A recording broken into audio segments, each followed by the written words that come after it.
Friends, part 3 आ गया है Indian evidence act का। पहले 2 पार्ट आप रिवाइज कर चुके हैं, जहां पे आप relevancy of evidence section 5 to 55 1 से लेके 5 तक preliminary relevancy, then fact need not to prove 57 6 to 58 and 59 to 60 oral evidence. Oral evidence तक हम पिछले 2 पार्ट्स में कवर कर चुके हैं। पार्ट 1 एंड 2 दोनों का वीडियो अगर नहीं देखा है तो देख लीजिए। देखिए, ये क्विक रिवीजन जरूर है, लेकिन क्विक में स्लो रिवीजन है। ऐसा रिवीजन है जिसमें किसी इंपॉर्टेंट, मैं आपको ये नहीं बता रहा हूँ कि कौन सा सेक्शन इंपॉर्टेंट है, मैं आपको ये बता रहा हूँ कि सेक्शन के अंदर की कौन सी बात इंपॉर्टेंट है, कहाँ से एग्जामिनर आपके लिए क्वेश्चन उठाएगा। प्रीवियस ईयर में जो MCQs आए हैं उन सबको स्टडी करने के बाद इन पॉइंट्स को हमने ऑब्जर्व किया और वो आप तक हम लेकर आए हैं। अगर आपको वीडियो सच में अच्छे लगते हैं और आप चैनल पर नए हैं, अभी तक आपने सब्सक्राइब नहीं किया है, तो इट्स माय हम्बल रिक्वेस्ट, ये चैनल को सब्सक्राइब कर लें और साथ ही ना बेल आइकन को प्रेस कर लें, जिससे जो नए वीडियो के अपडेट्स आते हैं वो आपके कवर हो जाएं। 13 नवंबर ये वो इम्पोर्टेंट डेट है जब हरियाणा जुडिशरी का एग्ज़ाम होना है, और ये हमारी जिद है कि हम कोई भी मार्क्स नहीं कटने देंगे किसी भी सब्जेक्ट में। CRPC का हम क्विक रिवीजन कर चुके हैं, टोटल 6 पार्ट्स में ये वीडियो हमने बनाए हैं। ये अगर आपने नहीं देखा देख लीजिए, और मुझे पूर्ण विश्वास है कि ये वीडियोस देखने के बाद CRPC से आपका नंबर नहीं कटने वाला है। इंडियन एविडेंस एक्ट की सीरीज चल रही है, इसके बाद इंपॉर्टेंट हम CPC, देन IPC, आपका हरियाणा के local act, rent control act, Punjab act, registration act, सोगा, पार्टनरशिप, कॉन्ट्रैक्ट, सभी पे ऐसे क्विक रिवीजन वीडियो लेकर आएंगे। हमारा टारगेट है कि नवंबर 1st वीक तक हम ये सारे वीडियोस ख़त्म कर देंगे। थोड़ा सा भी स्लो हो गया था because of my regular classes, लेकिन अब ये यूट्यूब पर भी कंटिन्यू मैं अपलोड करता रहूँगा। देखिए, इंडियन एविडेंस एक्ट की इम्पोर्टेंस को किसी भी एग्ज़ाम में आप नकार नहीं सकते। स्पेशली अगर हरियाणा जुडिशरी की मैं बात करूँ, ये हर स्टेट जुडिशरी का पार्ट है, चाहे आप राजस्थान दे रहे हैं तो भी आपके लिए बहुत इंपॉर्टेंट है। देखिए, इंडियन एविडेंस एक्ट जो आपका, ये सिविल लॉ में भी आता है और क्रिमिनल में भी आता है। तो आज मैं जिस एविडेंस की बात करने वाला हूँ वो मैं करने वाला हूँ डॉक्यूमेंट्री एविडेंस। देखिए, सबसे पहले हमने कहा कि एविडेंस क्या होता है। ये आपको कहाँ से पता लगा? सेक्शन 3 से, कि ये ओरल हो सकता है और ये डॉक्यूमेंट्री हो सकता है। ओरल और डॉक्यूमेंट्री में क्या डिफरेंस है? ओरल एविडेंस की बात करता है सेक्शन 59 एंड 60। सेक्शन 60 कहता है कि it must be direct. Direct in the sense जिसने अपने आँखों से देखा हो, कानों से सुना हो, अपनी सेंसेस से परसीव किया हो उस चीज़ को, he can only tell, no hearsay evidence. Hearsay evidence को भी हम नहीं सुनेंगे। क्यों नहीं सुनेंगे? सुनी सुनाई बात का कान के कच्चे लोग सुनते हैं, कोर्ट तो बिल्कुल नहीं सुनता है। ठीक है, तो ये इसकी एक्सेप्शन क्या है हेयर से एविडेंस की? सेक्शन 6 और सेक्शन 32 का 1। रेस जेस्टे, डाइंग डिक्लेरेशन, ये सारी की सारी चीज़ें क्या हैं आपकी इसके एक्सेप्शन में आ जाती है। ये हम बात कर चुके हैं। आज हम बात करेंगे डॉक्यूमेंट्री एविडेंस की। डॉक्यूमेंट्री एविडेंस के प्रावधान दिए गए 61 से 90A तक। 61 से 90A को किस तरह से आप डिवाइड करेंगे, ये हम सबसे पहले बात करते हैं अलग से। आज हमारा टॉपिक है डॉक्यूमेंट्री एविडेंस। देखिए, सबसे पहले जब आप कहीं पे भी एविडेंस देते हैं किसी भी चीज़ के लिए, मान लीजिए A और B के बीच में कोई मुकदमा चल रहा है, केस चल रहा है कोर्ट में। अब आप वकील किसके हैं, एडवोकेट किसके हैं? A के हैं। First you have to prove the relevancy of that evidence, कि वो रिलीवेंट है कि नहीं है। क्या कहेंगे आप कि जी सेक्शन 6 से 55 के बीच में ये चीज़ रिलीवेंट हो जाती है अंडर 6 इंडियन एविडेंस एक्ट। ये आपको सबसे पहले रिलीवेंसी प्रूव करनी है, देन रिलीवेंसी होगी तो अब आपको क्या करना है, फिर आपको वो एडमिसिबल है कि नहीं ये प्रूव करना है। तो एडमिसिबल है कि नहीं, उसके लिए 2 तरीके हैं। एक आपका ओरल है, विटनेस लेकर आएंगे आप डायरेक्ट। और विटनेस कौन बन सकता है? देखिए, 118 से लेके 134 तक सब विटनेस के बारे में बताया है। 118 कॉम्पिटेंसी विटनेस की बात करता है, 119 आपका डम्प विटनेस की बात करता है कि वही वो लिख के भी देगा तो ओरल मान लेंगे।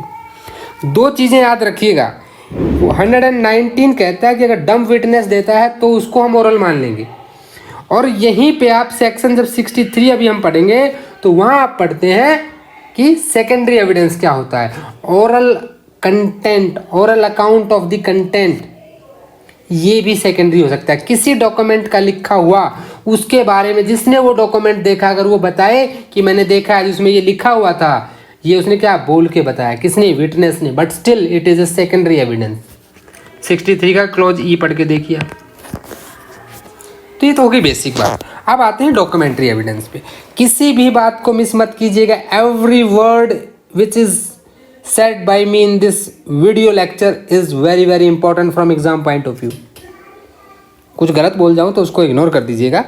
तो एविडेंस, डॉक्यूमेंट्री एविडेंस को कैसे डिवाइड करेंगे, देखिए सबसे पहला पार्ट आता है कि इसको थोड़ा दूसरे तरीके से बनाते हैं। डॉक्यूमेंट्री एविडेंस, ये बात सबसे पहले आप पढ़िए सेक्शन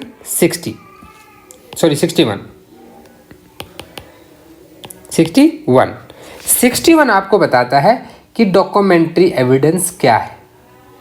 अब डॉक्यूमेंट्री एविडेंस में अगर वो डॉक्यूमेंट क्या है, ओरिजिनल आप लेकर आए, ओरिजिनल लेकर आए हैं तो प्राइमरी है, उसकी कॉपी लेकर आए हैं तो सेकेंडरी है। 61 ने कह दिया कि जी आप प्राइमरी एविडेंस दे सकते हो, सेकेंडरी दे सकते हो, but you have to the content of document may be proved either by primary or secondary evidence. अब प्राइमरी एविडेंस क्या होते हैं? प्राइमरी एविडेंस 1 के ऊपर ऐसे प्राइमरी लिखते थे ना, तो प्राइमरी एविडेंस, नोट्स हमेशा शॉर्टकट से बनाइए, कंप्लीट वर्ड लिखने की जरूरत नहीं है।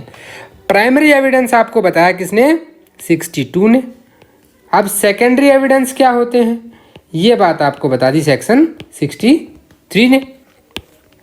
अब प्राइमरी एविडेंस क्या होते हैं, ठीक है ये हमने बात कर लिया, लेकिन प्राइमरी एविडेंस को प्रूव कैसे करेंगे? हिस्ट्री को समझ लीजिए। अगर हिस्ट्री को आपने समझ लिया तो आप इंडियन एविडेंस एक्ट की बहुत सारी चीज़ों को समझ जाएंगे। सबसे पहले my dear students, please be familiar with the sections, be familiar with the structure of the act, then go and read inside the sections direct language.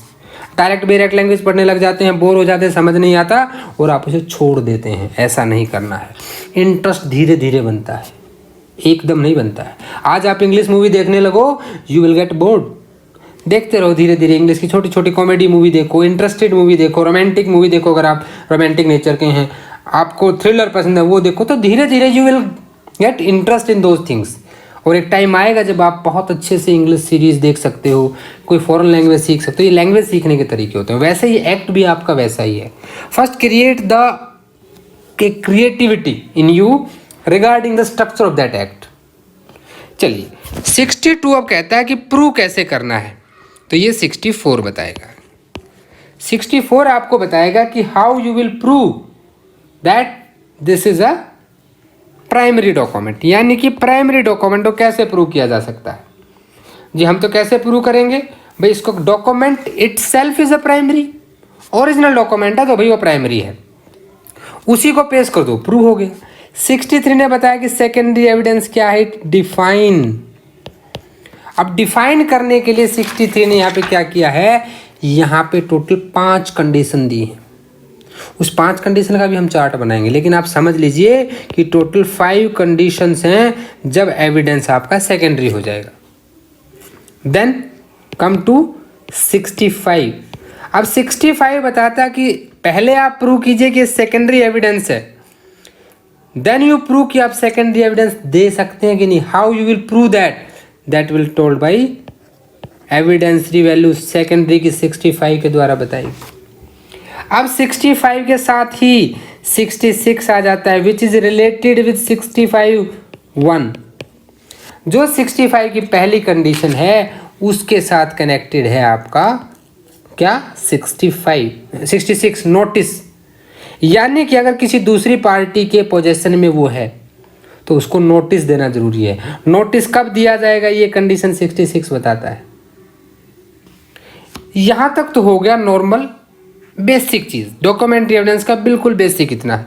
अभी आप आगे मत जाइए, don't go to the that अभी कि 67 में hand writing और signature हम कैसे लेंगे, 311 CRPC से कैसे लिंक है, उसमें मत जाइए। इतना चीज़ को समझिए, पहले बेसिक चीज़ बनाइए दिमाग में कि primary secondary evidence how they will prove. Basic चीज़ समझ में आ गई। अब हम डायरेक्ट पे चलते हैं। हमेशा dear friends part by part पढ़िए। जल्दबाजी थोड़ी सी आपको क्या कर देती है, चीज़ों को लॉन्ग टर्म के लिए आपके माइंड में स्टोर नहीं करती है। अभी आपको लगता है हमने कुछ छोड़ दिया है? छोड़ दिया है। क्या छोड़ दिया है? मॉडर्न वर्ल्ड को हमने छोड़ दिया है, मोबाइल को छोड़ दिया है, इलेक्ट्रॉनिक रिकॉर्ड को छोड़ दिया है। क्योंकि हमने सेक्शन 3 में पढ़ा था the electronic records are also documentary evidence. आपने कहा जी प्राइमरी क्या है, सेकेंडरी क्या है, पर आपने नहीं बताया कि इलेक्ट्रॉनिक रिकॉर्ड की बात कहाँ करेंगे। इसके लिए एक अलग सेक्शन डाला गया। मैंने इसको अलग क्यों बनाया? बिकॉज ये ट्री पहले से बना, ये बेसिक ट्री है। अब इलेक्ट्रॉनिक रिकॉर्ड क्या है ये बात करेगा 65A, जो स्पेशल प्रोविजन बताता है कि जो इलेक्ट्रॉनिक रिकॉर्ड के एविडेंस हैं वो क्या होंगे। डेफिनेशन ऑफ दैट, कि कंटेंट ऑफ इलेक्ट्रॉनिक रिकॉर्ड कैसे प्रूव किए जाएंगे। ये किए जाएंगे as per section 65B। 65A ये कहता है कि मेरे पास ज़्यादा मत पाओ। जैसे होता है ना कुछ आदमी कि मुझे नहीं पता उससे पूछ लो। 65A कह रहा है कि जी कैसे होंगे, बोला 65B बताएगा। तो total condition are given under 65B। Total 7 conditions are there, we will discuss all them. Primary evidence defined by 62, proved by 64. Secondary evidence defined by 63, proved by 65, noticed by 66. Electronic record defined by 65A. Define is not definition I am talking. We are talking how they will prove. रास्ता आपको बता रहे हैं. Define in the sense they will tell you the way where you to go to prove them. क्योंकि आप relevancy तो बता चुके हैं ना पहले से 5 से 55 में। नाउ आपको एडमिसिबिलिटी बतानी है। एडमिसिबिलिटी के लिए उसको प्रूव करना पड़ेगा, तो 65B के थ्रू प्रूव किया जाएगा। बेसिक स्ट्रक्चर आपकी समझ में आ गई होगी।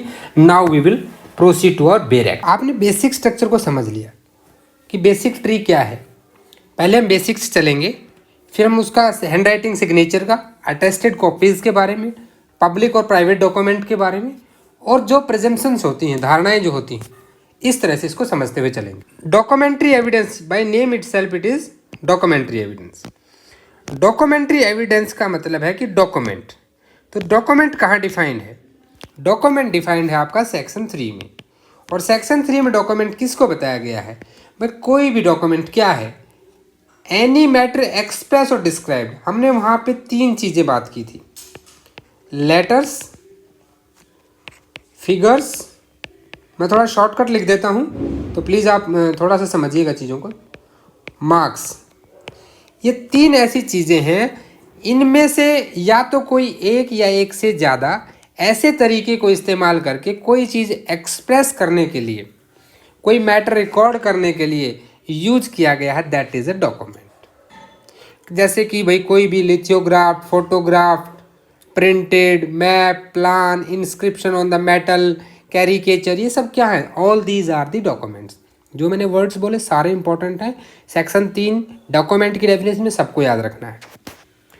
अब आते हैं 61। 61 कहता है कि proof of contents of document. हमने कहा था कि content of document may be proved either by primary or secondary. हमारे ट्री में हमने यही बात कही थी। प्राइमरी कहाँ है, क्या बताया? कौन से एविडेंस प्राइमरी होंगे, कैसे पता लगेगा? कि प्राइमरी एविडेंस का मतलब है document itself produced for the inspection of court, वो प्राइमरी होगा। लेकिन इसकी एक्सप्लेनेशन इंपॉर्टेंट है, एमसीक्यू एक्सप्लेनेशन से उठाएगा वो, उसे पता है तो आप याद कर लो। ये कह रहा है कि मान लो कोई डॉक्यूमेंट एग्जीक्यूट हुआ है सेवरल पार्ट्स में and each part is a primary document. भाई ये कैसे मान ले हम, कैसे होगा? देखिए इट्स वेरी सिंपल। आप कभी थिएटर गए होंगे तो you have purchased movie tickets. आजकल ऑनलाइन हो गया है मोबाइल पे, वो भी इलेक्ट्रॉनिक रिकॉर्ड में एविडेंस है। लेकिन होता क्या है कि जब पहले टिकट मिलती थी और जब आप थिएटर के अंदर जाते थे तो at that time the guard और the security person who is standing there, he will take your ticket, he will tear it and give one part to you and keep one part of that. वो क्या थे? Those are the counter part. Ticket को फाड़ के एक piece आपको दे दिया, एक अपने पास रख लिया, दोनों क्या थे? एक दूसरे के काउंटर पार्ट थे। एक्सप्लेनेशन वही कह रही है कि document is executed in several parts. 2 part में मूवी टिकट बनी, each part is primary evidence. हर एक पार्ट वहाँ प्राइमरी होगा। जो मैं 1 के ऊपर 0 लिख रहा हूँ, डिग्री बना रहा हूँ, ये प्राइमरी है, 2 पे सेकेंडरी है। भाई सॉरी, मुझे पता है आप मुझे ज़्यादा पढ़े लिखे, ज़्यादा समझते हैं इन चीज़ों को, बस मैं बताना चाह रहा था। चलिए जहां पे डॉक्यूमेंट एग्जीक्यूट हुआ काउंटर पार्ट में, each counter part being executed by one और some of parties only, each counter part is a primary evidence as against the parties executing. अगर एक ही पार्ट में एक काउंटर पार्ट किसी ने बनाया और दूसरा किसी ने बनाया, तो जो पार्ट जिसने एग्जीक्यूट किया वो उसके लिए प्राइमरी हो जाएगा। इंपॉर्टेंट। एक एमसीक्यू हो गया आपका रेडी। दूसरे एमसीक्यू पे आते हैं। सेकंड एमसीक्यू कहता है, सेकंड एक्सप्लेनेशन कहती है कि जहां पे number of documents are made by one uniform process. मान लीजिए एक यूनिफॉर्म प्रोसेस से क्या प्रोसेस हो सकती है, इंपॉर्टेंट चीजें हैं, प्रिंटिंग, लिथियोग्राफी, फोटोग्राफी। किसी चीज के फोटो क्लिक किया आपने और जब फोटो डेवलप किया गया तो 10 फोटो डेवलप कर दिया आपने, तो all 10 pics are the primary evidence. Each is primary evidence, but they are all copies of a common original. They are not primary evidence. अगर क्या किया जाए, उसकी कॉपी कर, एक फोटो बनाया उसकी हमने जीरोक्स निकाल दी, colour xerox, all those copies are not. समझिए इस चीज, यही एग्जाम्पल सबसे बेस्ट है। आपने किसी की फोटो क्लिक की और फोटो क्लिक करने के बाद आपने क्या किया, एक प्रोसेस से ही फोटो बना ली 4, ये चारों ओरिजिनल है। लेकिन आपने एक बनाई और उसकी कर दिया आपने कलर जीरोक्स, भाई फोटो तो वो भी आई ना, but those are not original, those are secondary. Illustration क्या कहता है कि a person is shown to have in possession of number of placards. Placard है, उसके बाद सारे एक ही बार में प्रिंट किए गए, एक ओरिजिनल, तो any one of placard is primary evidence. Primary evidence है, but no one of them is primary evidence of the content of original. लेकिन अगर वो एक ओरिजिनल से बनाए गए हैं तो वहां पे वो प्राइमरी नहीं रहेंगे। नाउ 63 बात करता है सेकेंडरी एविडेंस की, कि सेकेंडरी एविडेंस क्या होती है। सेकेंडरी एविडेंस पे आने से पहले हम जाएंगे 64 पे।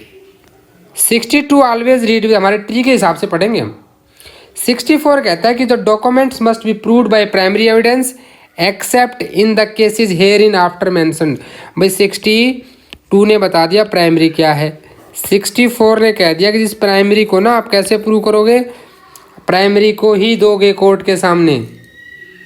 लेकिन एक्सेप्ट इन द केसेस, जो एक्सेप्ट इन द केसेस क्या है, 65B इलेक्ट्रॉनिक रिकॉर्ड के लिए, उन केसेस को छोड़ के primary evidence clear. Secondary evidence पे आ जाइए। Secondary evidence means and includes, क्या क्या इंक्लूड करता है आप इस चार्ट को समझिएगा। 5 चीज़ें हैं जिनको क्या माना गया है, सेकेंडरी एविडेंस माना गया है। अब वो 5 चीज़ें क्या हैं देखिए। Certified copies given under the provision here in after contain, कहाँ दी जाती हैं। अब you read section 74 public document बात करता है, 76 में बताता है उसकी सर्टिफाइड कॉपी कैसे दी जाएंगी। ठीक है, provision here in after contain section 71, ये सारे किस बारे में बात करते हैं, पब्लिक डॉक्यूमेंट्स की सर्टिफाइड कॉपीज की बात करते हैं। सर्टिफाइड कॉपी दे दी आपने, अपने मैरिज सर्टिफिकेट की एक सर्टिफाइड कॉपी निकलवा ली, that is a secondary evidence. Copies made from the original by mechanical process which in themselves ensure the accuracy of copy and copies compared with such copies। अब ये कह रहा है कि मैकेनिकल प्रोसेस से आपने क्या किया, कॉपी बनाई, और उनकी एक्यूरेसी आपने कैसे इंश्योर की, उनको क्या किया, उन कॉपीज को आपस में कंपेयर किया, कॉपीज को कॉपीज से कंपेयर किया आपने। लेकिन कॉपी जो बनाई आपने वो ओरिजिनल से कंपेयर की हैं, दोनों केसेस में वो हो जाएंगे। देखिए 2 और 3 आपस में एक जैसी बात करते हैं। Counterpart of documents as against the parties who did not execute them. किसी डॉक्यूमेंट के काउंटर पार्ट जो उन पार्टीज ने एग्जीक्यूट नहीं की। हमने प्राइमरी एविडेंस में क्या पढ़ा था एक्सप्लेनेशन 2 में, कि वो अगर भाई डॉक्यूमेंट जो है किसी यूनिफॉर्म प्रोसेस से बना है, ठीक है, तो उस टाइम पे भी क्या होगा, वो अगर मान लीजिए जिस पार्टी ने एग्जीक्यूट नहीं किया, काउंटर पार्ट को जिस पार्टी ने एग्जीक्यूट नहीं किया, उसके लिए सेकेंडरी है, लेकिन जिसके लिए किया है वो क्या है, एक्सप्लेनेशन 1 के साथ पढ़िएगा इसको, एक्सप्लेनेशन 1 ऑफ सेक्शन 62, इसके साथ अगर आप इसको पढ़ेंगे तो बिल्कुल क्लियर हो जाएगा। जिस पार्टी ने एग्जीक्यूट किया उसके लिए वो प्राइमरी और दूसरी पार्टी के लिए सेकेंडरी है। नाउ द मोस्ट इम्पोर्टेंट, आपको सेक्शन 22 याद होगा, 22A को भी याद रखिए, वो इलेक्ट्रॉनिक रिकॉर्ड के संदर्भ में बात करता है। ये नॉर्मल डॉक्यूमेंट की बात करता है और ये इलेक्ट्रॉनिक रिकॉर्ड की, कि oral account of the content of a document given by some person who has himself seen it. क्या कभी कोई विटनेस भी डॉक्यूमेंट्री एविडेंस माना जा सकता है? यहाँ पे माना जा सकता है। कोई भी ऐसा व्यक्ति जो क्या करता है, जिसने उस डॉक्यूमेंट को देखा है, वो क्या कर सकता है, वो यहाँ पे दे सकता है आपको एविडेंस। लेकिन इसके लिए सेक्शन 65 की कंडीशंस का पूरा होना बहुत ज़रूरी है, क्योंकि देखिए ये तो आपको सिर्फ बता रहा है कि सेकेंडरी एविडेंस क्या होंगे, हाउ दे विल प्रूव, ये 65 बताएगा। वहाँ पे हम जो कंडीशंस दी गई हैं हमारी, उन पे बात करेंगे। तो ये आपको इन चीज़ों को ध्यान रखना है। अब आते हैं इसके एग्जाम्पल, मैं पढ़ूंगा नहीं, आप सारे एग्जाम्पल, ये आपका होमवर्क है कि please go through all these illustrations, don't miss any illustration, मैं आपको बता रहा हूँ। अब आ जाइए 65 पे। 65 क्या कह रहा है कि जी 63 में जो मैंने बताया कि सेकेंडरी एविडेंस क्या होता है, 65 में मैंने उसके लिए कंडीशन बता दी कि how they will be proved, कैसे बताई जाएंगी। तो इसके लिए टोटल यहाँ पे आपकी 7 कंडीशन है। कितनी कंडीशन है? 7 कंडीशन है, A to G। ये 7 कंडीशन आपको बताएंगी कि कैसे प्रूव करना है। अब मैं इसका एक चार्ट बनाता हूँ, आप बेयर एक्ट को तो पढ़िएगा, बाद में उस चार्ट को समझिए। सेक्शन 65 के छोटे से चार्ट को समझिएगा, मैं कोशिश करूँगा आपको अच्छे से समझाने की। देखिए सेक्शन 65 बात करता है कि सेकेंडरी एविडेंस कब दिए जा सकते हैं, यानी कि admissibility of secondary evidence in court. Because relevancy आप प्रूव कर चुके हैं 5 to 55, अभी आप क्या प्रूव कर रहे हैं? आप प्रूव कर रहे हैं एडमिसिबिलिटी। कब कोर्ट में आप सेकेंडरी एविडेंस दे सकते हैं? बिल्कुल देखिए, मैं टू द ग्राउंड देसी language, Hindi, English, local language mix समझाने की कोशिश करता हूँ, because we our roots are in our basics only. I can deliver this lecture in English also, but for my friends who are from Hindi medium, देखिए कभी भी law को आप ऐसे समझें तो you have to do रट्टाफिकेशन नहीं करना है। अब एडमिसिबिलिटी कराते हैं। एडमिसिबिलिटी के लिए we have 7 कंडीशंस। कितनी कंडीशन है? 7 कंडीशन है, जब हम बता सकते हैं सेकेंडरी एविडेंस को कोर्ट में एडमिसिबल है कि नहीं है। सबसे पहले आपको देखना है कि वो एविडेंस सेकेंडरी है कि नहीं है। तो इसके लिए सेक्शन 63, इसमें आया आपका आंसर कि yes it is secondary. Then you have to prove कि I am eligible to produce this secondary evidence in court. Court कहेगा कैसे जी? 65 पढ़िए, 65 की कंडीशन नंबर ए पे आइए, A to G, ये आपकी कंडीशन है। अब 65 का ए देखिए क्या कहता है, कंडीशन समझिएगा। यहाँ पे सबसे पहले क्या है कि हमें प्रूव करना था ओरिजिनल डॉक्यूमेंट को, कि हमारा ओरिजिनल डॉक्यूमेंट हमें प्रूव करना है। सबसे बेस्ट तरीका है कि 64 में आप प्राइमरी दे दो भाई, लेकिन अब प्राइमरी ओरिजिनल है नहीं ना। कहाँ है ओरिजिनल? ओरिजिनल है जी in the possession of other party, possession of other party, दूसरी पार्टी के पोजेशन में है। आगे कौन सी अदर पार्टी? बोला अदर पार्टी को डिवाइड करो। किस तरह से? या तो वो अपोजिट पार्टी है। कौन है?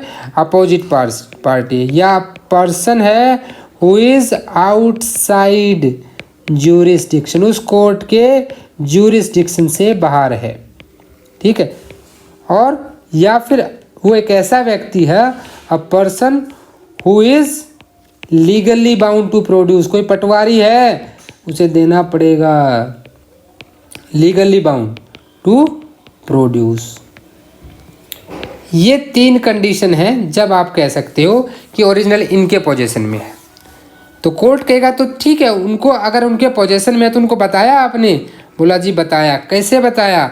अब समझिएगा इसकी रिलेवेंसी को।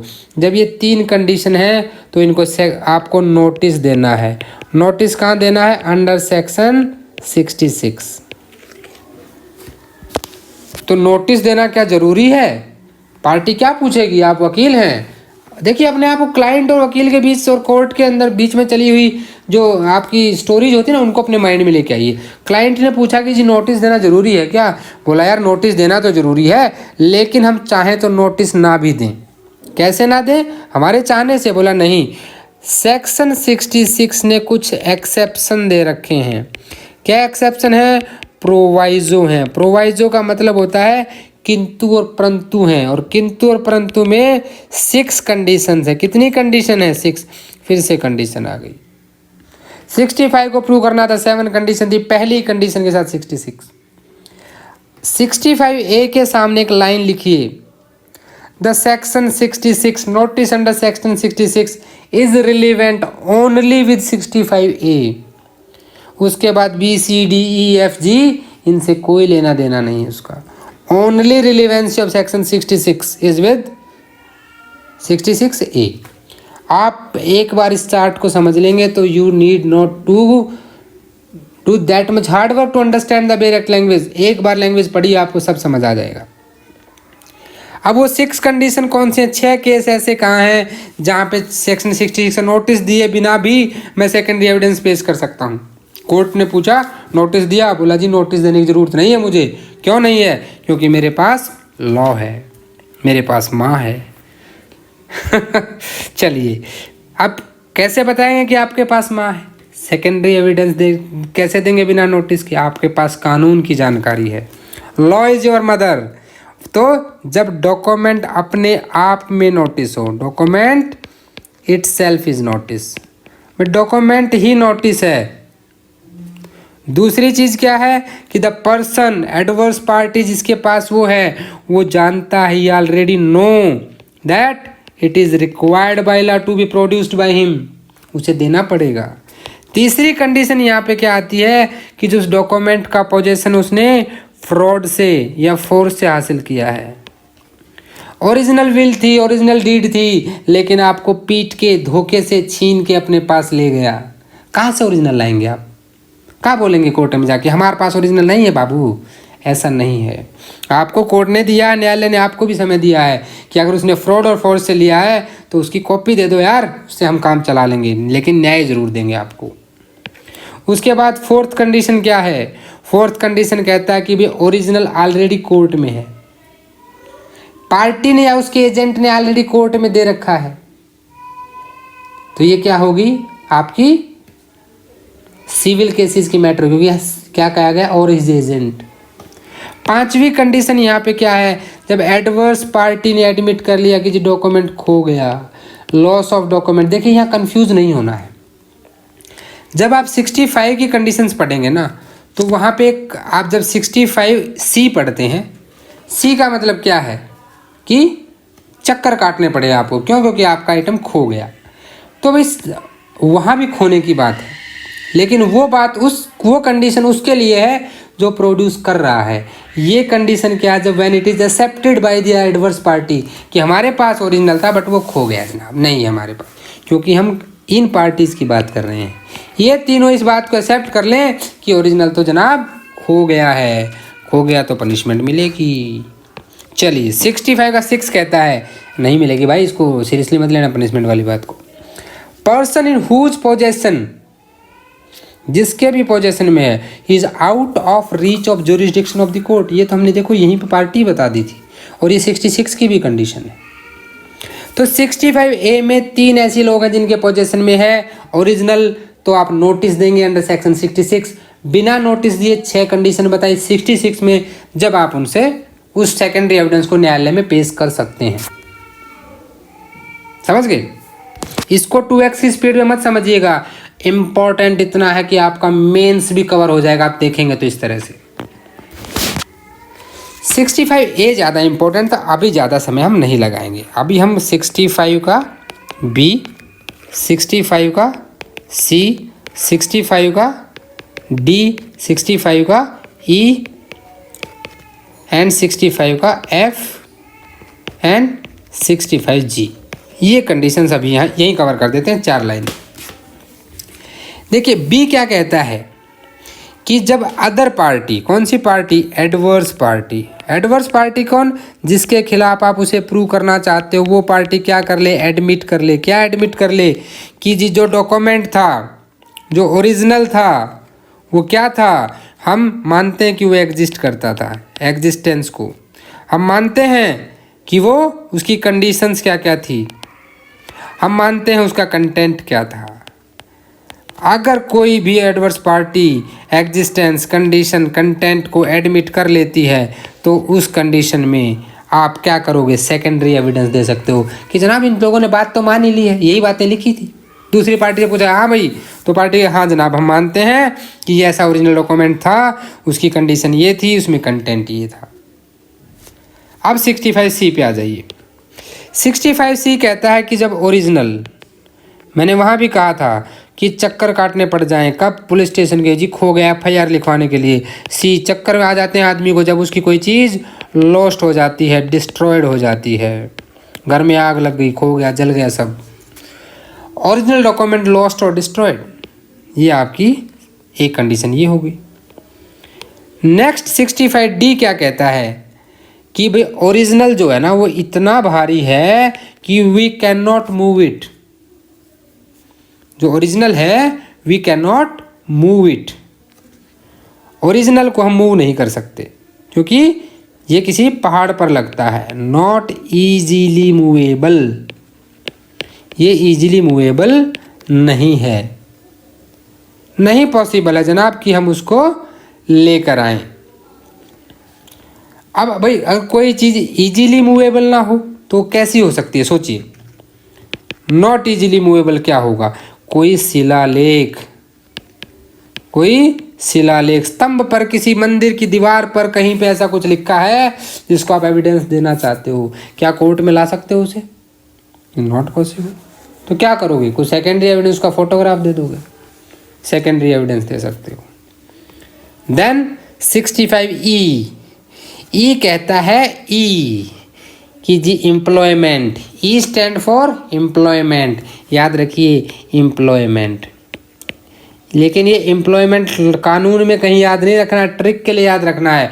एम्प्लॉयमेंट कहाँ मिलती है, जब आप बनते हो पब्लिक ऑफिसर हो। पब्लिक ऑफिसर क्या करता है, पब्लिक डॉक्यूमेंट मेंटेन करता है। आप पटवारी लग गए, आप बर्थ रजिस्ट्रेशन में हैं, आप मैरिज रजिस्ट्रेशन में हैं, सरकारी विभाग के कर्मचारी हैं जहां पब्लिक डॉक्यूमेंट मेंटेन करते हैं। तो पब्लिक डॉक्यूमेंट की हमेशा ही सर्टिफाइड कॉपी दी जाती है। 74 डिफाइन करता है कि व्हाट इज पब्लिक डॉक्यूमेंट, और 76 एंड 77 उसकी सर्टिफाइड कॉपीज के प्रोविजन देते हैं। एक कंडीशन ये होगी। Next condition when it is, जब आपकी certified copy is authorised by law, authorised by law, कि कानून ने ही आपको वो इजाजत दे दी है। ठीक है, इसलिए इसको ब्लैक से लिखा है, वकील काला कोट पहनते हैं ना। कानून ने ये परमिट कर दिया है कि yes you can give secondary evidence, कानून सर्वोपरि है। Last but not the least again your 65G। तो जी में क्या है कि जब न्यूमरस अकाउंट्स का बना हो, न्यूमरस अकाउंट यानी कोई ऐसा डॉक्यूमेंट है जो कि बुक ऑफ अकाउंट्स है जिसमें अराउंड 5000 एंट्रीज हैं, लेकिन डिस्प्यूट 20 एंट्री को लेकर है, तो what will do in that condition, क्या कोर्ट 5000 उनको चेक करने बैठेगा? नहीं, only the extract of that 20 entries, वो आपका सेकेंडरी एविडेंस हो जाएगा। तो 63 ने बताया कि सेकेंडरी एविडेंस होता क्या है, 65 ने आपको बताया कि कब आप जो सेकेंडरी एविडेंस एडमिसिबल करा सकते हो। A to G 5 condition, 65A को 66 की 6 कंडीशन के साथ पढ़िए जहाँ पे नोटिस से एग्जाम्पशन मिल सकता है, अदरवाइज नोटिस देना है। किसको देना है? अदर पार्टी को, opposite party, person outside of jurisdiction, person legally bound to produce it. तो ये आपका सेक्शन 66 तक कवर हो गया है। यह हमारा बेसिक ट्री कंप्लीट हो जाता है। ये तो हमने बात की normal primary or secondary evidence, लेकिन आजकल ज़माना इनका रहा ही नहीं। साइबर अटैक, डिजिटल फ्रॉड, रातों रात अमीर बनाने के सपने, तो आप भी थोड़ा सा बच के रहिए। पहले चोरी होती थी तो उसके लिए आप घर पे गार्ड रख सकते थे कुछ, लेकिन आजकल डिजिटल वर्ल्ड में प्राइवेसी का पी खत्म हो चुका है। Nothing is private. It is very difficult to maintain the privacy in this digital world. These Android phones, they open each and everything of your personal life to the public. So be cautious while using digital world. अब digital world आ ही गया तो IT act आया कब आया? IT act 2000 में, और ये electronic records एक वर्ड लेकर आया इंडियन एविडेंस एक्ट में। और सेक्शन 3 में एविडेंस के अंदर एक डेफिनेशन डाली गई डॉक्यूमेंट्री एविडेंस में कि electronic records are also documentary evidence, उसको भी डॉक्यूमेंट माना। मेल, मैसेजेस, आजकल तो व्हाट्सएप मैसेज की भी रिलायबिलिटी मानता है कोर्ट। तो इन 2000 कब इंसर्ट हुआ? एक सेक्शन इंसर्ट हुआ 65A। देखिए आपने कहा कि भाई 60 में oral evidence should be direct, 59 में कहा कि ऑरल एविडेंस से प्रूव करो, फिर 61 में कहा कि एविडेंस को प्राइमरी सेकेंडरी से करो, 63 में 2 में बताया प्राइमरी, 63 में बताया सेकेंडरी, 64 में बताया आपने प्राइमरी कैसे प्रूव करना है, 65 में बताया सेकेंडरी कैसे प्रूव करना है। यहीं पे एक तीसरी ब्रांच आती है इलेक्ट्रॉनिक रिकॉर्ड की 65A। 65 बहुत लेजी सेक्शन है, बहुत लेजी सेक्शन है, सुस्त है, बिल्कुल काम नहीं करता है, ससुरा बैठा रहता है। काहे बैठा रहता है? इससे किसी ने पूछा कि भाई बताइए ना कि कैसे प्रूव करेंगे हम। बोला जी कंटेंट ऑफ इलेक्ट्रॉनिक रिकॉर्ड में be proved in accordance with provision of 65B। 65B के हिसाब से प्रूव करेंगे जी। कैसे करेंगे? 65B से पूछिए ना कैसे करेंगे। समझ गया? प्रोसेस नहीं समझाई, सिर्फ बता दिया। तो ये सेक्शन सिर्फ इतनी बात कहता है। अब आता है 65B। देखिए 65B में क्या है कि एक चीज़ मैं आपको, और यहाँ पे बीच में मुझे याद आ गई तो बता देता हूँ, फिर माइंड से स्किप हो जाएगी। कभी कभी कोई चीज़ होता है ना कि पढ़ाने से पहले माइंड में होती है कि चीज़ बतानी है, बाद में स्किप हो जाती है। इंडियन एविडेंस एक्ट में जब आप इलेक्ट्रॉनिक एविडेंस की बात करते हैं, इलेक्ट्रॉनिक रिकॉर्ड्स की बात करते हैं, तो आपके माइंड में मैं पहले भी डिस्कस कर चुका हूँ 45A, 47A, 67A, 73A, ठीक है, 65AB, then 81A, 81BC, 88A और 90A, ये सारे हैं। अब इनमें मैं आपको एक चीज़ बता दूं कि 47A जो है ये आया था आपका 2008 में। बाकी सारे के सारे जो एक्ट जब भी आए हैं ये आपके आए हैं इन 2000। 70A आया आपका 2008 में, प्लीज़ रिमेंबर दिस। अब आते हैं back to the topic 65B। 65B आपका ये कहता है कि how your electronic record will be proved. तो देखिए 65B में क्या है, 60 आपने कहा कि इलेक्ट्रॉनिक रिकॉर्ड को क्या करना है, एडमिसिबल बनाना है। तो जी एडमिसिबल बना लेंगे हम, लेकिन एडमिसिबल कैसे बनाएंगे? बोला जी 2 तरीके हैं। अभी हम 65B का क्या करेंगे, ऑपरेशन कर देंगे पूरा। ये कहता है कि 65B में सब सेक्शन 1 क्या कह रहा है कि एज अ डॉक्यूमेंट करेंगे। क्या करेंगे? एक डॉक्यूमेंट के तौर पे। 65B में एक सेक्शन आता है सब सेक्शन 4, वो कह रहा है कि ना जी हम इसे सर्टिफिकेट के तौर पे करेंगे। कैसे करेंगे? सर्टिफिकेट के तौर पे। यानी कि 65B की जो कंडीशंस हैं ये क्या हैं? एक तो एज ए डॉक्यूमेंट, ठीक है। अब डॉक्यूमेंट है तो उसके लिए भी 4 कंडीशन दे रखी हैं, ठीक है, उसके लिए भी 4 कंडीशंस हैं। या फिर क्या करो आप उसे सर्टिफिकेट के तौर पे, कहाँ पे? सर्टिफिकेट के तौर पे आप उसे प्रूव कर सकते हैं। सर्टिफिकेट का बता दिया गया 65B के 4 में, जहाँ पे आप पर्टिकुलर्स देंगे, आइडेंटिटी के बारे में बात करेंगे एज ए सर्टिफिकेट। अब हम इसके बेयर एक्ट से समझेंगे इसको, ये थोड़ा सा ज़्यादा इजी रहेगा आपको। 65B के 1 में देखिए वैसे 4 कंडीशन फुलफिल करनी है इसको, तभी कोर्ट एडमिट करेगा, अदरवाइज नहीं करेगा। अब वो कंडीशन कहाँ बताई गई है? वो कंडीशन बताई गई है 65B के 2 में। और क्या क्या कंडीशन है? वो condition which are referred in sub section 1, 4 condition है। कैसी कैसी कंडीशन है भाई? 4 कंडीशंस। सबसे पहली कंडीशन है कि उसके ऊपर जो कंट्रोल है ना कंप्यूटर पे, वो लॉफुल कंट्रोल होना चाहिए, और इसके साथ साथ उसका जो ऑपरेशनल टाइम है, जो आपका ऑपरेशनल टाइम पीरियड है, वो भी आपका लॉफुल होना चाहिए कि भाई किस टाइम उसको ऑपरेट किया गया है। कंप्यूटर आउटपुट जिसमें आपकी इंफॉर्मेशन है और जिस कंप्यूटर ने उसे प्रोड्यूस किया है, तो कंप्यूटर जो है वो रेगुलर यूज हो रहा था कि नहीं हो रहा था? तब उस टाइम पे वो रेगुलर यूज हो रहा था कि नहीं हो रहा था? और उस पर्टिकुलर पीरियड में जिसका उस पर लॉफुल कंट्रोल था, लॉफुल कंट्रोल था और ऑपरेशनल पीरियड में वो यूज किया जा रहा था। दूसरी चीज क्या है कि उसमें रेगुलर फीडिंग हुई है कि नहीं हुई है। यानी कि किसी फाइनेंस कंपनी का कंप्यूटर है, तो भाई जितने लोगों ने लोन लिया है उसमें मान लीजिए महेश का भी केस चल रहा है, राजेश, रमेश, रामलाल, श्यामलाल, तामलाल, सभी की रेगुलर एंट्री होनी चाहिए। रेगुलर फीडिंग है कि नहीं है। तीसरी कंडीशन क्या है कि डिवाइस जो है वो कंप्यूटर जो है आपका दैट वर्क प्रॉपरली। भाई ऐसा तो नहीं कि वो कंप्यूटर ही खराब था तुम्हारा, दैट शुड वर्क प्रॉपरली। और जो फीडिंग हुई है वो ड्यूरिंग हुई है कोर्स ऑफ बिजनेस में।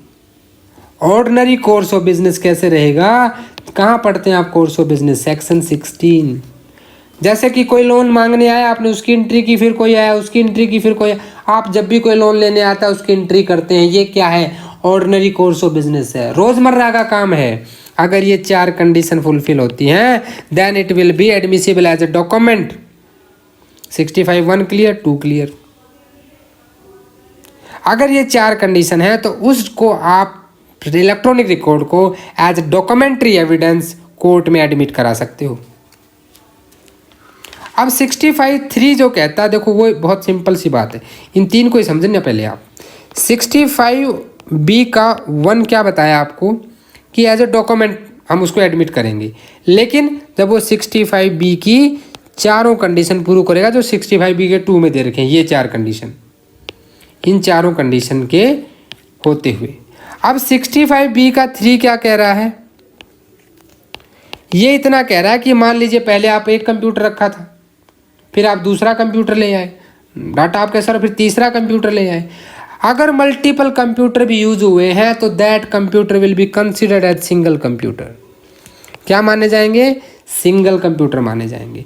यानी केस ई रिकॉर्ड्स को एज अ डॉक्यूमेंट प्रूव कराने के लिए, एज अ डॉक्यूमेंट प्रूव कराने के लिए 65(b) 1, 2, 3 इंपॉर्टेंट है, 2 की कंडीशंस। उसके बाद आइए 65(b) को एज ए सर्टिफिकेट प्रूव कराना है। तो सर्टिफिकेट प्रूव कराना है तो भैया सर्टिफिकेट के लिए 65(b) में 3 कंडीशन दे रखी है। जो आपका 65(b) का 4 है, वहाँ 3 कंडीशन है।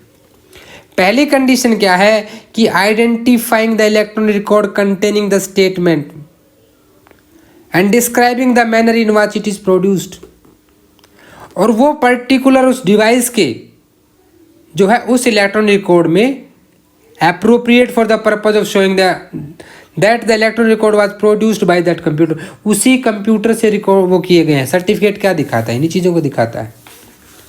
डीलिंग विद एनी मैटर, जब उसको एज ए सर्टिफिकेट आप कराते हो, ठीक है, वो किसी ऐसे मैटर से रिलेट करता है तभी होगा। अब 5th क्या कहता है कि 5th में भी फर्दर 3 कंडीशन है। 65(b) में भी 3 कंडीशन है आपकी। 65(4) को समझा आपने? 4 को हम थोड़ा सा, मेरे हिसाब से आपको समझ में नहीं आया होगा। हम 65(b)(4) को हम थोड़ा चर्चा कर लेते हैं कि एज अ सर्टिफिकेट हमें प्रूव कराना है। डॉक्यूमेंट कहाँ करा रहे थे हम? 65(b) का 1, 65(b) का 2, 65(b) का 3। 1 में आपने कहा कि भाई डॉक्यूमेंट उसको ले सकते हैं, लेकिन 4 कंडीशन पूरी नहीं। 65(b)(2) की उन कंडीशन की बात की। 3 कहता है कि many computers will be considered as single computer, सीधी सी बात।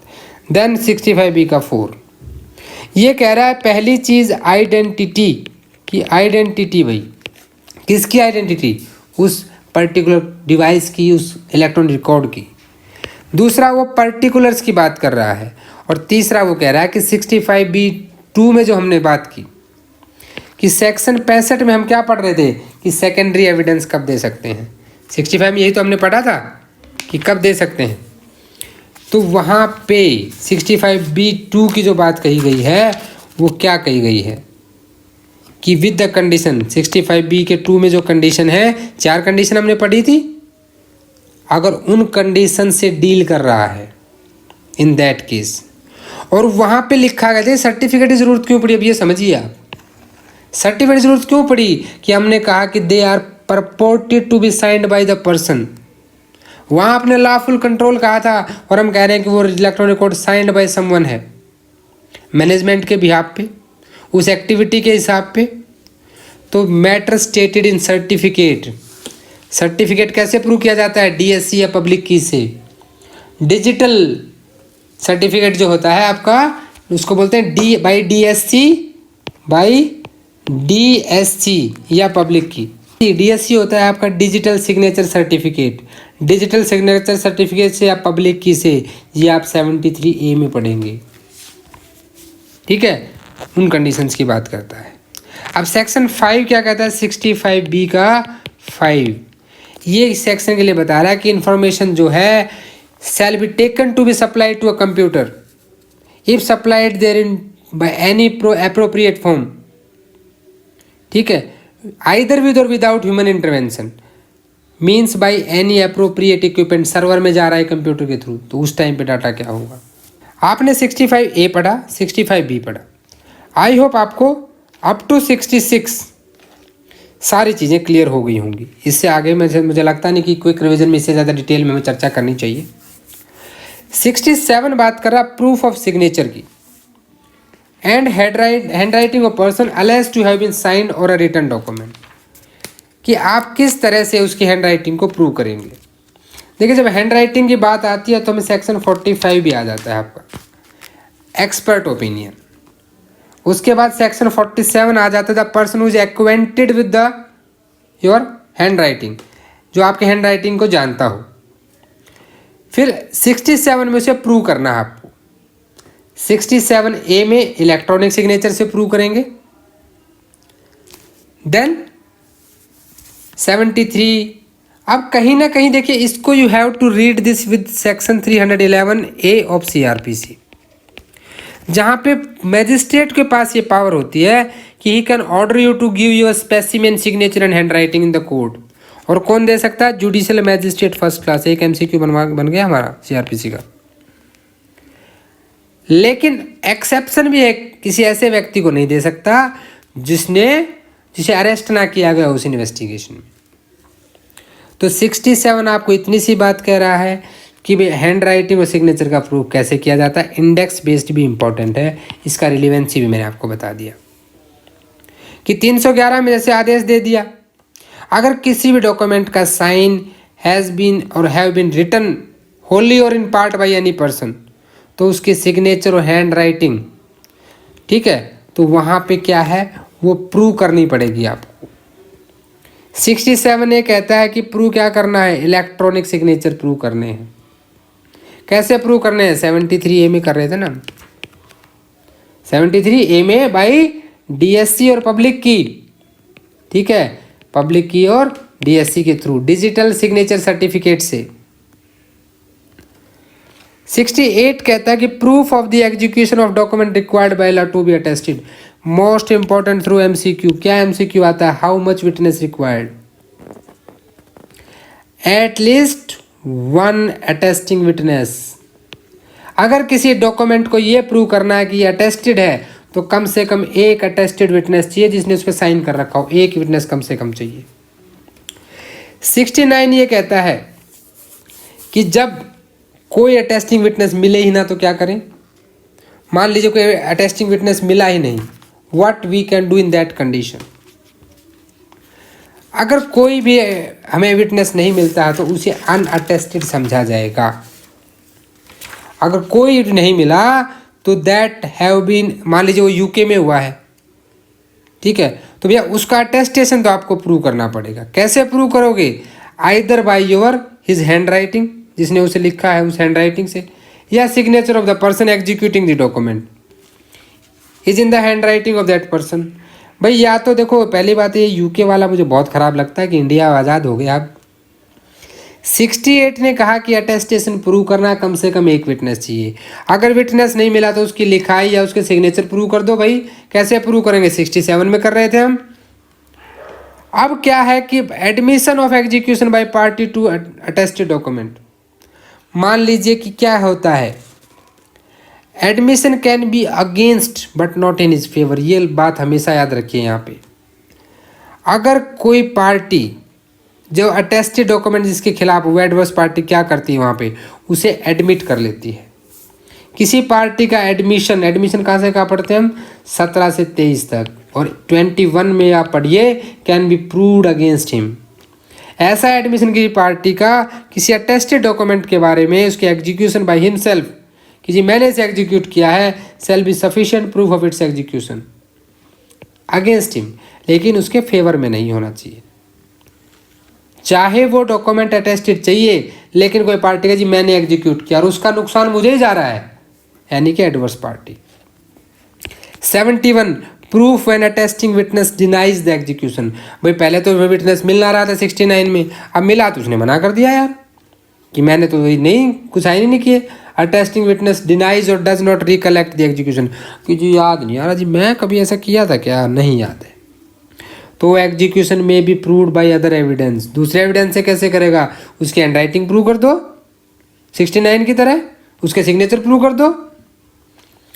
Proof of document not required by law to be attested. अब एक ऐसा डॉक्यूमेंट है जो लॉ में ज़रूरत नहीं है कि अटेस्टेड हो, ऐसा नहीं चाहिए, लेकिन आप अटेस्टेड ले आए तो ले आओ भाई, but it may be proved if it was unattested. Unattested भी वहाँ पे दे सकते हो। 73 कहता है comparison of signature writing seal with other admitted और प्रूव्ड। 311 ए में क्या कहा, मैजिस्ट्रेट के पास पावर है, किसके पास, जुडिशियल मैजिस्ट्रेट फर्स्ट क्लास की, अपनी हैंड राइटिंग और सिग्नेचर दो, वी विल कंपेयर इट। तो जहाँ सिग्नेचर आपके कंपेयर होते हैं, राइटिंग कंपेयर होती है, सील कंपेयर होती है, किनके साथ, जो पहले एडमिट की जा चुकी हैं, अप्रूव हो चुकी हैं, उन्हीं के साथ तो कंपेयर करोगे। This section applies also with necessary modification two finger impressions. Finger impressions पर भी लागू होता है, क्योंकि सेक्शन 45 ओपिनियन जो एक्सपर्ट क्या बताता है, फॉरेन लॉ, साइंस, आर्ट, बाहर 12th के स्टूडेंट हैं सभी लोग, handwriting and fingerprint expert. 73 ये कहता है कि proof or to verification of digital signature by the person controller at certifying authority to produce digital signature certificate produce कर दे। कौन, कंट्रोलर कर दे या सर्टिफाइंग अथॉरिटी कर दे।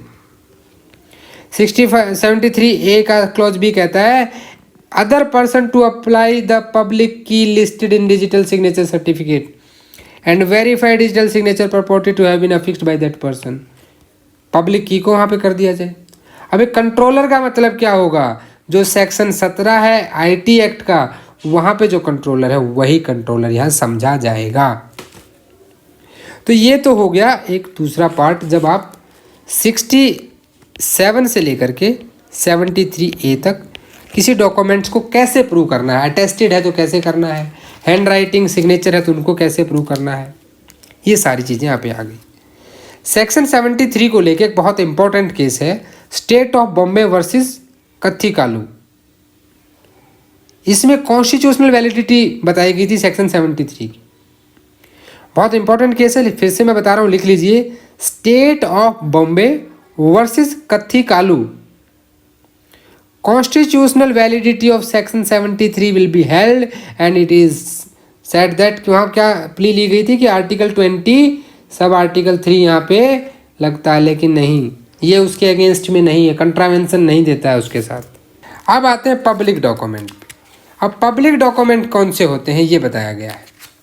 देखिए, पब्लिक डॉक्यूमेंट आपके वो डॉक्यूमेंट्स होते हैं जो डॉक्यूमेंट फॉर्मिंग द एक्ट और रिकॉर्ड ऑफ किसका, the sovereign authority, official body, tribunals, public officers, legislative, judicial, executive, of any part of India और of commonwealth of a foreign country, public record kept in any state of a private document. ये जो है ना, ये बहुत important है। ये बहुत बार एमसीक्यू में पूछा जाता है my dear friends, it is most important MCQ. The public record kept in any state of private document. और पब्लिक डॉक्यूमेंट हमेशा ही सेकेंडरी एविडेंस से प्रूव किए जाते हैं। अब इसको कहाँ पढ़ा था अभी हमने? 65 की क्लोज ई में, 65 के क्लोज ई में पढ़ा था। फिर आता है प्राइवेट डॉक्यूमेंट क्या है? जो सारे बाकी डॉक्यूमेंट प्राइवेट डॉक्यूमेंट हैं। Certified copies of public document, हमने कहा था ना 76 और 77 में, कोई भी पब्लिक ऑफिसर जिसके पास कस्टडी उन पब्लिक डॉक्यूमेंट की, और any person has a right to inspect, shall give, shall word use, उसकी बाउंड ड्यूटी है, give that person on demand a copy to it. आप पटवारी के पास जाते हैं, फर्द निकलवाते हैं, एक लीगल फी लेगा आपसे, वो फीस जो बनती है वो लेगा। टेबल के नीचे वाली फीस अलग है, ये वाली फीस देगा, नीचे वाली तो मर्जी है कितनी लेगा। Together with certificate, with due respect of the public servants, I am just saying it, एक जनरल परसेप्शन है लोगों के माइंड में ऐसा, with a certificate written at foot of such copy. अब देखा होगा आपने, जब आप फर्द निकलवाते हैं तो आजकल सब जगह कंप्यूटराइज्ड हो गया है। जब कॉपी नहीं हो तो नीचे उस पर लिखता है, यह तस्दीक की जाती है कि यह रिकॉर्ड इस ऑफिस के रिकॉर्ड से बादस्तूर पाया गया, कुछ इस तरह से लिखा जाता है। तो वो क्या है फुट पे? देखिए आप प्रैक्टिकल लाइफ में सारी चीज़ें देखें, वही 76 कह रहा है। 89 again you are come to self presume, ये फिर से सेल्फ प्रोज्यूम का आ गया आपका बीच में एक सेक्शन, क्योंकि यहाँ पे कोर्ट सेल्फ प्रोज्यूम करता है। Execution of documents not produced after notice to produce, कहाँ दिया? Under section 66 was attested stamped and executed in the manner produced by law. अब आता है बहुत important MCQ 90 and 90A। Also read 107 and 108। ये सालों वाली बात ना बड़ी कंफ्यूजिंग हो जाती है भाई। यहाँ presumption as to the document of 30 years old, कोई डॉक्यूमेंट 30 साल पुराना है, कितने साल पुराना है? 30 साल पुराना है, तो कोर्ट यहाँ क्या मान लेगा? ठीक है, कोर्ट में presume that signature and every other part of such document which propose to be in handwriting of particular person is in, भाई ये कहेगा कि कोर्ट जिसके बाद कह रहा है कि जी ये लखन सिंह ने इसको 30 साल पहले बनाया था, तो कोर्ट ये मान लेगा कि उसी की हैंड राइटिंग, उसी की सिग्नेचर। 90A कह रहा है कि 5 ईयर्स ओल्ड इलेक्ट्रॉनिक रिकॉर्ड, अगर कोई इलेक्ट्रॉनिक रिकॉर्ड 5 साल पुराना और वो प्रोड्यूस किया जाता है फ्रॉम एनी कस्टडी, ठीक है, जहाँ पे कोर्ट ये मान ले कि भाई प्रॉपर है, तो कोर्ट वहाँ ये प्रिज्यूम कर लेगा कि जो इलेक्ट्रॉनिक सिग्नेचर बताए जा रहे हैं जिस व्यक्ति के, ये उसी ने अफिक्स किए होंगे। यानी कि 90 और 90A में हैंड राइटिंग और सिग्नेचर की बात करता है, 90 में 30 साल, 90A में आपका 5 साल। 107 में देखेंगे प्रिजम्पशन ऑफ लाइफ आ जाती है, 30 साल के अंदर अगर उसको किसी ने देखा है तो मान लिया जाएगा जिंदा है। 108 7 साल तक अगर किसी ने नहीं देखा है तो हम मान लेंगे कि वो मुर्दा है, प्रिजम्पशन ऑफ डेथ। ये सारे ना ईयर्स वाले जो क्वेश्चंस हैं इनको जरूर याद कर लीजिएगा। अब आ जाते हैं हम चैप्टर 6 पे। देखिए 91 से लेके 100 तक आप दो चीज़ें पढ़ते हैं कि अगर कहीं पे एम्बिग्यूटी हो जाती है। मैंने आपको कहा कि मैं आपको अपनी बाइक दे दूंगा और मेरे पास, मैं शौकीन आदमी, मेरे पास 2 बाइक हैं भाई। मैंने ये नहीं बताया कि मैं आपको स्प्लेंडर दे दूंगा कि इनफील्ड दे दूंगा। मैंने क्या कहा? मैं आपको अपनी बाइक बेच दूंगा। आपको लगा कि यार ये तो इनफील्ड बेचेगा, और आप बोले ठीक है डन, कॉन्ट्रैक्ट हो गया अभी। मैंने कहा 10,000 दे दूंगा, आपको लगा बड़ी सस्ती दे रहा भाई, सही है। लेकिन ये क्या है? ये लेटेंट एम्बिग्यूटी है। जब आप लेने आए तो बोला कि भाई मैंने स्प्लेंडर के लिए बोला था, कि नहीं आपने ऐसा बोला था कि मैंने यार बाइक बोला था, ये कहाँ बोला था कि यही दूंगा। तो लेटेंट एम्बिग्यूटी। पेटेंट एम्बिग्यूटी, मैंने कहा कि 10,000 या 12,000 में दे दूंगा। भाई 10 या 12, 10 ठीक है कि 12 ठीक है? पेटेंट एम्बिग्यूटी जो बिल्कुल देखने से लगती है। ये 2 तरह की एम्बिग्यूटीज के बारे में हम बात करते हैं। अब सेक्शन 91 पे दो तरह के क्वेश्चन बनते हैं। पहला एमसीक्यू बनता है कि क्या बेस्ट एविडेंस रूल कहाँ पे दिया गया है, तो बेस्ट एविडेंस रूल यहाँ दिया गया है। इसको बेस्ट एविडेंस रूल क्यों कहा गया सेक्शन 91 को? देखिए, बेस्ट एविडेंस हमने क्या कहा था जब हमने गोल्डन रूल्स पढ़े थे स्टार्टिंग में ही, तो documentary evidence is the best evidence and the person who has seen the who has heard, who has perceived by senses, direct evidence is the best evidence. लेकिन डॉक्यूमेंट्री एविडेंस हमेशा oral evidence से best माना जाता है। यानी कि oral evidence दिया जा सकता है टू सपोर्ट और rebut the documentary evidence, but documentary evidence is the best evidence. अब ये कह रहा है कि oral evidence excluded by the documentary evidence, यानी कि evidence of the terms of contract, grant and other disposition of property reduce to form of the document. जो कागजों में लिखा है भाई वही सही है। Oral content of a document can not be proved by the, वहाँ भी देखो उसको सेकेंडरी माना गया है। कंटेंट के जो डॉक्यूमेंट है 63 में क्या माना है, 63 जब आप पढ़ते हैं तो वहाँ क्या माना गया है कि oral content is a secondary document, oral explanation of the content of document is a secondary evidence. पहला क्वेश्चन में आज में याद रखिए best evidence rule under section 91। अब एक चीज बताइए मुझे कि एम्बिग्यूटी का आप कैसे पता करेंगे? देखिए, डॉक्यूमेंट में जो लेटेंट एम्बिग्यूटी है उसके लिए ओरल एविडेंस आप दे सकते हो अगर वो लेटेंट एम्बिग्यूटी है, लेकिन अगर पेटेंट एम्बिग्यूटी है तो लेटेंट के लिए तो आप दे दोगे, चलो ठीक है, लेकिन अगर वो पेटेंट है तो क्या करोगे, तब नहीं दे पाओगे। सेक्शन 92 देखिए क्या कह रहा है कि exclusion of evidence of oral agreement, exclusion, इसमें टोटल 6 प्रोवाइजो दे रखे हैं माय डियर फ्रेंड्स, 6 प्रोवाइजो, और इनमें से एक प्रोवाइजो कभी कभी पूछ लिया जाता है कि under which proviso, direct index based MCQ में इन 6 प्रोवाइजो से पूछ लिया जाएगा, तो these are important. When the terms of any such contract, grant or other deposition of property, any matter required by law to be reduced in the form of document। भाई जब document बनाना है, agreement बनाया तो document बनाओगे ना, वो registered हो सकता है, अगर उसका रजिस्ट्रेशन एक्ट में रिक्वायरमेंट है तो रजिस्टर भी होना चाहिए। वो ये कह रहा है कि have been proved according to the last section no evidence of any oral agreement shall be admitted. 22 क्या कह रहा है आपको, ओरल कंटेंट और एडमिशन नहीं चलेगा कंटेंट ऑफ डॉक्यूमेंट का। 92 भी वही कह रहा है, रीड विद सेक्शन 22। लेकिन प्रोवाइजो है, क्या प्रोवाइजो है, फर्स्ट प्रोवाइजो क्या कहता है कि any fact may be proved which would invalidate any document और which would entitle any person to any decree order relating thereto. अगर वहां पे fraud, intimidation, illegality, want of due execution, want of capacity in any contracting party, want or failure of consideration, mistake in the fact or law, कोई भी fact prove किया जा सकता है अगर वो उस डॉक्यूमेंट को इनवैलिडेट कर देता है, यानी वैलिडिटी ऑफ डॉक्यूमेंट से रिलेटेड बात करता है। पे कैसे फ्रॉड किया गया हो, इंटिमिडेशन किया हो, इलीगलिटी कोई हो। दूसरा यहाँ पे क्या कह रहा है कि the existence of any separate oral agreement as to matter और विच डॉक्यूमेंट इज साइलेंट, जिस पे डॉक्यूमेंट साइलेंट है वहां दे सकते हो। Court shall have regard to the degree of formality of document.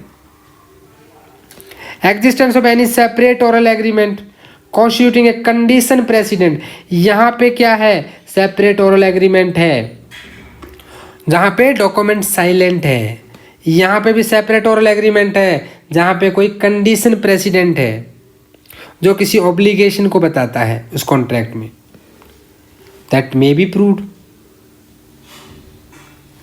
Next है यहाँ पे proviso for the existence of any distincting subsequent oral agreement to rescind और modify any such contract, grant और डिपोजिशन। प्रोवाइजो 5 एनी यूसेज और custom, section 13 right और custom which incident not expressly mentioned in the contract are usually annexed to contract। Proviso 6 कहता है any fact may be proved which shows in what manner the language और document is related to the existing fact. ये MCQ पहले पूछा जा चुका under which proviso. Illustrations are most important, dear friends. Please go through them. All the illustrations are important. अब आते हैं हमारी एम्बिग्यूटी पे। देखिए सारे पढ़ लीजिएगा जितने इलस्ट्रेशन है जे तक।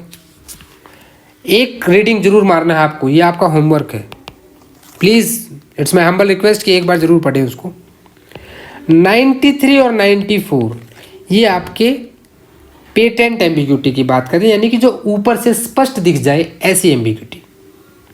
और 95 से लेकर के 98 तक ये आपके लेटेंट एम्बिग्यूटी की बात करते हैं, यानी अंदरूनी अस्पष्ट जहाँ पे एम्बिग्यूटी हो। जब भी language used in document on its face ambiguous, जब उसकी लैंग्वेज ही ऐसी हो, जैसे आपने क्या कहा कि मैं आपको अपना घोड़ा बेच दूंगा, राइटिंग में कर लिया कॉन्ट्रैक्ट, या तो 1000 और 1500, भाई 1000 या 1500, कन्फ्यूजन नहीं हो गया आपके। आपको जज बैठे हैं तो आप कैसे डिसाइड करेंगे कि कितने का, भाई 1000 में लिया था कि 1500 में लिया था? बोला जी वो हमने लिख लिया था। No, it's a patent ambiguity. A deed contains blank, बीच बीच में डीड में खाली जगह छोड़ दिए, बाद में कुछ भी लिखा जा सकता है वहाँ पे। Evidence can not be given, ambiguity वाले एविडेंस नहीं दिए जा सकते, ये आपको यहाँ पे याद रखना है। Then 94 exclusion of evidence against application of document to existing fact. जब जो लैंग्वेज यूज की, देखिए जो लैंग्वेज से यानी जिसको पढ़ने से आपको पता लग जाए उसे पेटेंट एम्बिग्यूटी कहते हैं। अगर डॉक्यूमेंट की लैंग्वेज ऐसी है कि जब ये अप्लाई की जाए एग्जिस्टिंग फैक्ट पे तो evidence may not be given to show that it was not meant to apply such fact. Example से समझिए, ए ने बी को क्या किया, sell to B by deed, और उसमें क्या लिख दिया, my estate at Rampur containing 100 bigha. अरे भाई 100 बीघा तो है, ए है रामपुर में क्या है, उसके पास 100 बीघा है।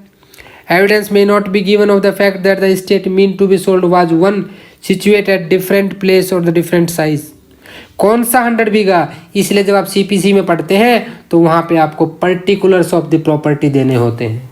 जब आप डीड बनवाएंगे तो देखे होंगे भाई उसके राइट में इसका प्लॉट है, लेफ्ट में इसका प्लॉट है, नॉर्थ में गली है, साउथ में ये है, इस तरह से। This is also patent ambiguity. अब आते हैं 95 to 98 latent ambiguity. Evidence as to document unmeaning in reference to existing fact. जब लैंग्वेज जो यूज की गई है वो लैंग्वेज क्या बता रही है, ठीक है, अपने आप में लैंग्वेज प्लेन है but unmeaning in reference to existing fact, evidence may be given to show that A sells to by deed my house in Calcutta. अब मान लीजिए ए का कलकत्ता में कोई घर है ही नहीं और उसका घर तो हावड़ा में है, ठीक है, और B had been in possession since the execution of deed. The fact may be prove to show that the deed related to the house at Howrah. तो वहाँ ये समझा जा सकता है कि वो वहाँ होगी। Evidence to the application of language which can apply to one only of the several persons. A agree to sell B the ₹1000 my white horse. A has 2 white horse, जैसे मैंने जो बाइक वाला आपको एग्जाम्पल दिया था। Evidence may be give of facts which show which of them was meant. यानी कि latent में आप दे सकते हो, ये चीज़ आप सबसे इंपॉर्टेंट याद ये रखिएगा कि लेटेंट एम्बिग्यूटी में आप एविडेंस दे सकते हो, ठीक है, यस, बट पेटेंट एम्बिग्यूटी में यू कांट गिव एविडेंस। ये 98 तक आप पढ़ लीजिएगा। 99 और 100 बता रहे कि कौन एविडेंस दे सकता है। The person who are not parties to a document और their representative in interest may give evidence of any fact tending to show the contemporaneous agreement varying the terms of the document. A और B ने एक contract बनाया writing में कि B sell sell a certain cotton, कि B जो है वो ए को कुछ कॉटन बेचेगा and to be paid on delivery और कैश ऑन डिलीवरी कर लिया। At the same time they make an oral agreement that 3 months credit shall be given to A. This could not be shown as between A and B but it might be shown by C if it is affected his interest. जिसका interest affect हो वो भी यहाँ पे कर सकता है। Section 100 यहाँ पे एक तरह से सेविंग क्लॉज की बात करता है। ये कहता है कि इंडियन सक्सेशन एक्ट पे ये नॉन एप्लीकेबिलिटी बता रहा है कि इस चैप्टर का एम्बिग्यूटी वाले का प्रोविजन जो है इंडियन सक्सेशन एक्ट पे नहीं पड़ेगा in construction of the wills. तो माय डियर फ्रेंड्स, यहाँ पे हमारा पार्ट 2 कंप्लीट हो गया है and tomorrow by afternoon you will get the video part 3 also. 2 part और बनाएंगे हम इसके, क्योंकि जो एग्जामिनेशन ऑफ विटनेस है आपका वो एक अलग से जरूर है। बर्डन ऑफ प्रूफ 101 से 134 तक एक पार्ट रहेगा और 136 से 167 दूसरा पार्ट रहेगा, क्योंकि 101 में प्रिजम्पशन आ जाएंगी, आपके प्रिविलेज्ड कम्युनिकेशन आ जाएंगे, कॉम्पिटेंसी ऑफ विटनेस आ जाएगी, और 136 में examination, cross examination, re examination, आपका जितना भी leading questions, previous questions, which questions can be asked. तो ये सारी की सारी चीज़ें हम पार्ट 3 है ये, पार्ट 4 एंड पार्ट 5 2 पार्ट और बनाएंगे। मुझे लगा था कि 4 पार्ट में हो जाएगा, लेकिन it is better to discuss more things which will help us lot in our exam. Thanks for watching this video my dear friends. I hope आपको पार्ट 3 बहुत अच्छे से समझ में आया होगा। अगर डॉक्यूमेंट्री एविडेंस को लेकर आपके कोई भी डाउट्स है तो आप प्लीज़ मुझे मेल कर सकते हैं, कमेंट कर सकते हैं। कोई चीज़ मेरी तरफ से कहीं पे होता है कभी कभी फ्लो में कि I want to say something and deliver something, क्या होता है ना, माइंड में कुछ और थॉट होता है, निकल कुछ हो जाता है, तो please pardon me and you can very well suggest me if anything is done wrong और said wrong by me. Most welcome, we are a family and together we can learn more and more. I am also a learner between you. मुझे भी बहुत सारी चीज़ें सीखनी है, तो please help me also to learn so many things. You can join my Telegram channel, the link is in description. Video अगर अच्छा लगा है तो लाइक कर दें, अपने दोस्तों के साथ भी शेयर करें और कमेंट करके ज़रूर बताएं कि आपको वीडियो कैसा लगा है। सब्सक्राइब कर दें, अपने फ्रेंड्स को भी सब्सक्रिप्शन के लिए बोलें, क्योंकि देखिए ज़्यादा व्यू, ज़्यादा सब्सक्रिप्शन, ज़्यादा लाइक एक ऐसा मोटिवेशनल फैक्टर है जो वीडियो में और भी ज़्यादा जान डालने के लिए मजबूर करते हैं, प्रोत्साहित करते हैं, एक हौसला अफजाई करते हैं। तो प्लीज़ बी विद मी। मिलते हैं नेक्स्ट वीडियो में एविडेंस एक्ट के बर्डन ऑफ प्रूफ के इम्पोर्टेंट सेक्शंस के साथ। तब तक के लिए जय हिंद, जय भारत।